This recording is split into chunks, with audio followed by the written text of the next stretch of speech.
Kereta cepat Bandung-Jakarta sudah mulai diuji coba, bahkan kecepatannya sudah mencapai 300 km per jam. Banyak teknologi tentunya yang ada di dalam sebuah kereta cepat, mulai dari persinyalan, kemudian mulai dari control room, hingga apa yang ada di kereta cepat itu sendiri.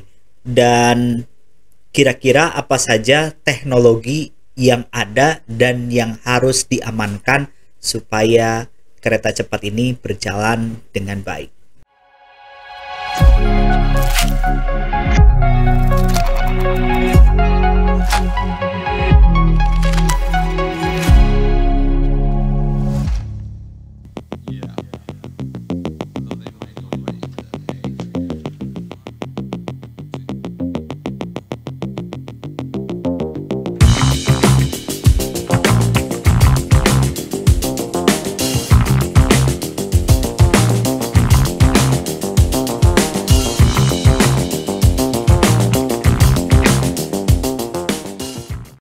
Halo teman-teman semua, semoga sehat selalu. Banyak teknologi yang digunakan dalam kereta cepat seperti yang saya sampaikan tadi di awal. Yang pertama adalah persinyalan. Nah, persinyalan ini salah satu yang sangat krusial di perkereta apian. Ya, dulu seringkali terjadi kecelakaan gara-gara masalah sinyal.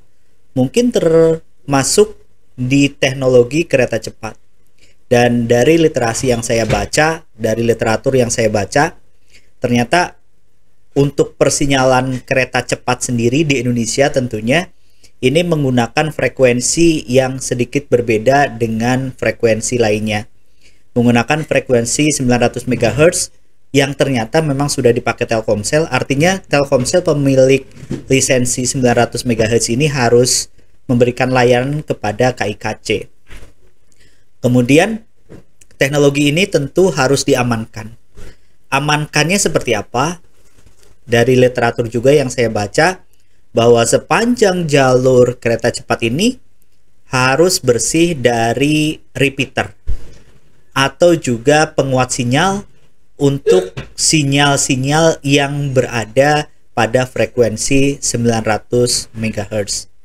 Kalau itu terjadi, atau sepanjang jalur Bandung-Jakarta ini banyak repeater, banyak penguat sinyal, ini akan membahayakan dan akan terjadi gangguan terhadap sinyal itu sendiri. Artinya ada frekuensi yang sama yang itu digunakan oleh repeater atau penguat sinyal gitu ya. Nah, itu harus diamankan. Teknologi pertama yang harus diamankan adalah persinyalan. Kemudian teknologi kedua yang harus diamankan, dan ini sangat berbahaya dan juga istilahnya sangat krusial, adalah control room itu sendiri. War room bisa disebut sebagai war room, bisa disebut sebagai control center untuk mengelola berbagai hal yang berhubungan dengan kereta cepatnya sendiri, berhubungan dengan jalur, dengan penjadwalan, dan mungkin terintegrasi dengan sistem lainnya.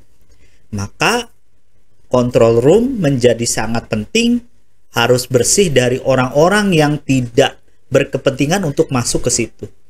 Dan biasanya control room ada di satu tempat yang itu mengontrol lajur, kemudian melihat CCTV, melihat sensor-sensor yang ada di sepanjang jalur itu.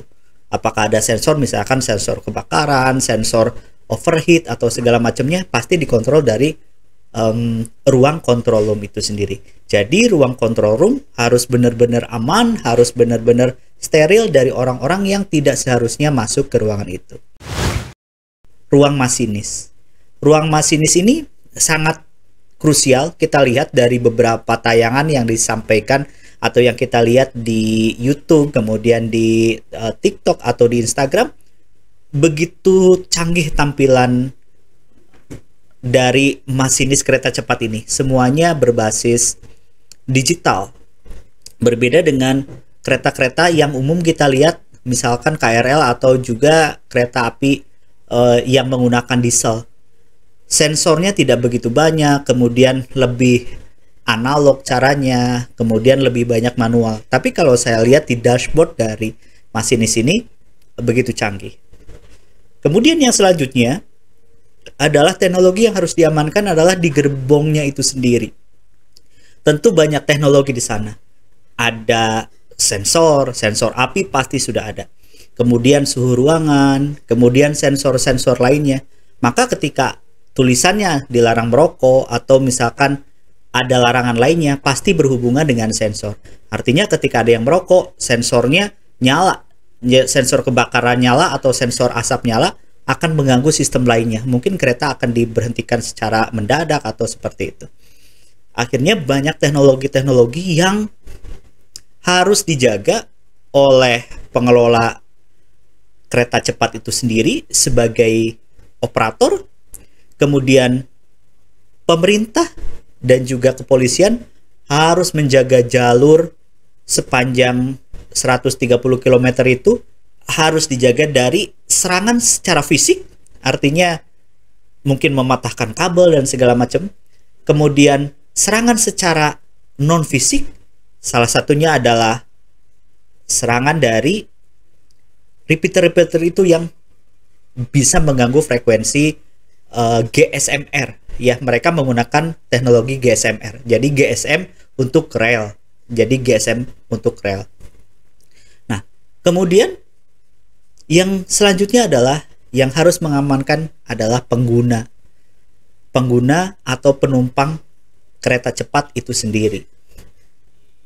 Teknologinya sudah ada, mulai diuji coba, maka gratis 3 bulan yang akan dicanangkan oleh pemerintah itu harus benar-benar dimanfaatkan dengan baik. Jangan sampai keberadaan kereta cepat yang merusak adalah masyarakat Indonesia itu sendiri. Semoga bermanfaat teman-teman. Saya masih menunggu untuk naik kereta cepat Bandung-Jakarta. Dan kita akan merasakan bagaimana teknologi yang kita transfer dari negara lain bisa diadaptasi di Indonesia.